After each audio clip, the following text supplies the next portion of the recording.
सकता हूं ये एक बड़ा खुलासा हम करने जा रहे हैं। जहांगीरपुरी में जो दंगा हुआ था उसको लेकर के 20 ऐसे लोगों की तलाश फिलहाल दिल्ली पुलिस कर रही है, जिन पर गैंगस्टर एक्ट के तहत कई मामले दर्ज हैं, जो वहां पर आपराधिक गतिविधियों में शामिल थे। और ये बताया जा रहा है कि इन लोगों ने भी दंगाइयों को उकसाया था और जिस समय पथराव वगैरह हुआ था तो उस समय वो वहां पर मौजूद थे। इस तरीके की बात जो है वो सामने आ रही है। मैं आपको बताना चाहता हूं इनमें से कई जो गैंगस्टर हैं वो तिहाड़ जेल जा चुके हैं, वहां पर सजा काट चुके हैं और कई उनमें से हो सकता है कि पेरोल पर बाहर हो। यही वजह है कि वो तमाम लोग जो पिछले कुछ दिनों में पेरोल या जमानत पे बाहर निकले हैं तिहाड़ जेल से और जहांगीरपुरी या फिर उसके आसपास के इलाकों में एक्टिव हैं, वो उनका जो है वहां पे से वो अपना जो है काम करते हैं, तो उन लोगों की जो फिलहाल है वो धरपकड़ जो है वो शुरू हो सकती है। उनकी पहचान करने में लगातार पुलिस लगी हुई है और पुलिस ने इसके लिए कई टीमों का गठन किया है।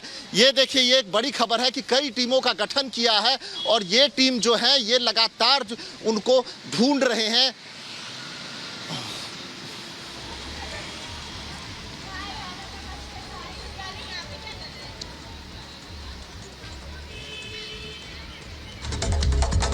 चलिए फिलहाल अब हम चलते हैं अनुराग के पास और अनुराग से जानते हैं कि उनके पास क्या है को लेकर दे रहे हैं और यहाँ पर किस तरह।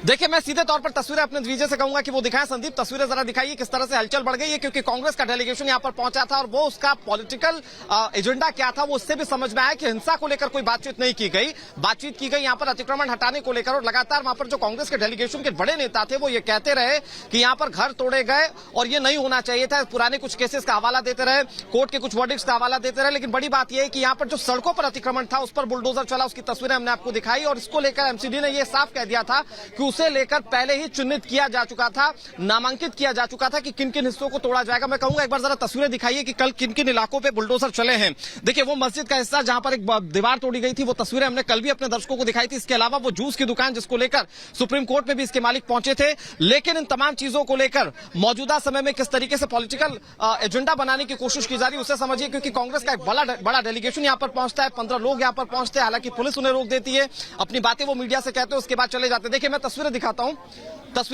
हूं किस तरीके से यहां पर वो डेलीगेशन जो है वो मूव कर चुका है, क्योंकि उसे आगे नहीं जाने दिया गया है। अनामिका भी हमारे साथ जुड़ी है, अनामिका का रुख करते हैं, उनके पास क्या खबर है। Anamika, over to you. बिल्कुल बिल्कुल अनुराग, हम लगातार दिखा रहे हैं कि किस तरीके से बड़ी संख्या में यहाँ पर पहुंचे हुए थे कांग्रेस के नेता, लेकिन उनको जाने नहीं दिया गया। ये वो जगह है, ये वो चौराहा और यहाँ पर देखिए जहाँ बहुत बड़ी संख्या में पुलिस बल तैनात है, ये वो जगह है जहाँ पर जाना चाहते थे कांग्रेस के नेता मुलाकात करने के लिए। और उनका ये कहना था कि यहीं पर वो सभी लोग रहते हैं जिनकी दुकानें हैं, जिनकी दुकानों को तोड़ा गया है। और बता दें आपको कि यही वो गली है, यही वो रोड है जहाँ पर 2 दिन पहले एक बार फिर पथराव हुआ था।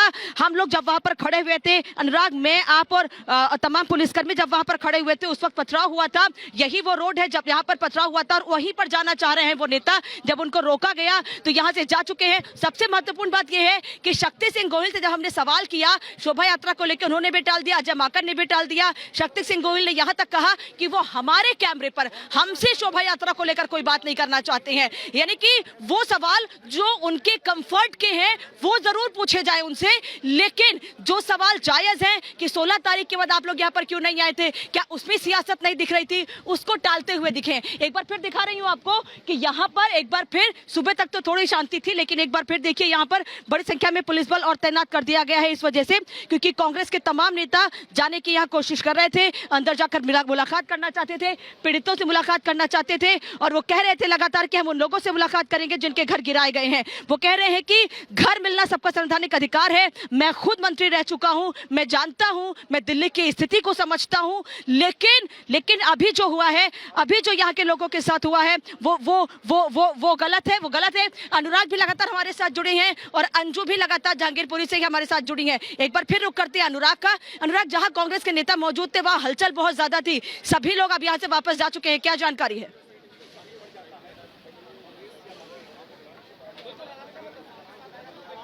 के नेता यहाँ से जा चुके हैं। देखिए अभी वो सड़क की मैं तस्वीर अगर दिखाऊं आपको तो कांग्रेस के नेता यहाँ से जा चुके हैं क्योंकि उन्हें जाने नहीं दिया गया, उन लोगों से मिलने नहीं दिया गया जिनसे वो मिलना चाहते थे। लेकिन बड़ी बात यह है कि वो अपने जिस पॉलिटिकल एजेंडे को पूरा करना चाहते थे, अब उस पर सवाल यह है कि जब मामला पूरी तरह से कोर्ट में और तमाम पक्ष अपनी अपनी दलीलों को कोर्ट में सामने रखेंगे तो क्यों इसका इंतजार नहीं किया जाता कि कोर्ट इस पर अपना कोई वर्डिक्ट दे। अब जरा एक बार तस्वीरें फिर से दिखा दीजिए संदीप, किस तरीके से कल अतिक्रमण हटाया गया। जो कहा जा रहा है, देखिए जो इस वक्त दुकान देख रहे हैं आप, कल इसका शटर तोड़ते हुए जो तस्वीरें सामने आई थी, दरअसल कहा जा रहा है कि जो निचला हिस्सा है वो तो वैध है लेकिन ऊपर के हिस्से को अवैध तरीके से बनाया गया था और दरअसल इसी तरह के अतिक्रमण जो है वो हटाए गए। लेकिन अब कांग्रेस पार्टी दरअसल इसे बताने की कोशिश कर रही है कि किस तरीके से यहां पर लोगों के आशियाने उजाड़े गए। मैं कहूंगा एक बार फिर से जरा वो तस्वीरें दिखा दीजिए संदीप, कैसे यहां पर उन तमाम अवैध हिस्सों को गिराया गया। वो जो आप दुकान देख रहे हैं जिसको लेकर, ये जूस सेंटर है जिसको लेकर इनके मालिक जो है वो सुप्रीम कोर्ट पहुंचे हैं, कहा जा रहा है कि इसके ऊपर के हिस्से को तोड़ा गया है। आप देख सकते हैं किस तरीके से ऊपर जो टीन शेड बनाया गया था उसे तोड़ दिया गया है, कुछ उस पर फ्लैक्स लगाए गए थे, बैनर लगाए गए थे, दरअसल उसे तोड़ दिया गया है। और इस तरह की कार्रवाइयों को लेकर अब किस तरह से पॉलिटिक्स शुरू हो गई है।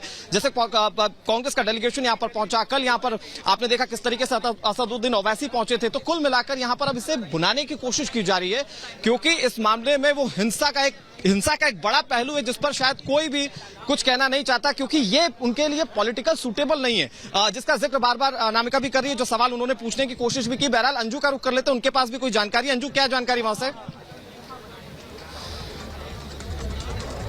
जी देखिए, मैं आपको बताना चाहूंगी कि इस वक्त मैं जहांगीरपुरी के उसी इलाके के पास मौजूद हूँ जहां पर कांग्रेस का पूरा डेलीगेशन आया और एक तरीके से उन्होंने जो पॉलिटिकल टूरिज्म किया इस इलाके में आके, जबकि कोर्ट स्टे दे चुका है 2 दिन का। लेकिन सवाल यहां पर सबसे बड़ा ये उठता है कि जब यहां पर दंगाई उत्पात मचा रहे थे, शोभा यात्रा पर पथराव किया जा रहा था, तब ये तमाम जो कांग्रेस के जो बड़े लीडर्स हैं वो कहाँ थे, उसको लेकर ये इनको तकलीफ क्यों नहीं हुई। शोभा यात्रा पर जो पथराव हुआ उसको लेकर इन लोगों के मन में कोई सवाल क्यों नहीं उठा कि जब कभी कोई शोभा यात्रा निकलती है बाकी देश के अलग अलग कोने में तो वहां से कैसी तस्वीर आती है, लेकिन जहांगीरपुरी में जब शोभा यात्रा निकली तो यहाँ पर जो पथराव हुआ उसको लेकर इन्होंने आपत्ति क्यों नहीं जताई। तो ये इस तरीके से ये एक पॉलिटिकल टूरिज्म करते हुए यहाँ पर तमाम कांग्रेस के जो प्रदेश के जो नेता है वो यहाँ पर नजर आ रहे हैं। अजय माखन से जब रिपब्लिक ने सवाल साफ तौर पर कहा कि जब यहाँ पर जो पथराव हुए उसको लेकर आप कोई अपनी कोई प्रतिक्रिया दे, तो उसको उस सवाल को उन्होंने सिरे से निकाल दिया, बल्कि उसको अनसुना कर दिया। लेकिन मैं आपको एक बार तस्वीर दिखाना चाहूंगी जिस तरीके से यहाँ पर इस पूरे मुद्दे पर राजनीति हो रही है, चाहे कम्युनिस्ट पार्टी की बात करें या कांग्रेस पार्टी की बात करें, यहाँ पर किसी का घर नहीं तोड़ा गया बल्कि उस चीजों को, उन अतिक्रमण को हटाने की कोशिश की गई जो इलीगल कंस्ट्रक्शन यहाँ पे की गई। जैसे मैं आपको ये दुकान दिखाना चाहती हूँ, दुकान का जो ऊपरी का हिस्सा है उसको कंस्ट्रक्शन करने की कोई परमिशन नहीं थी।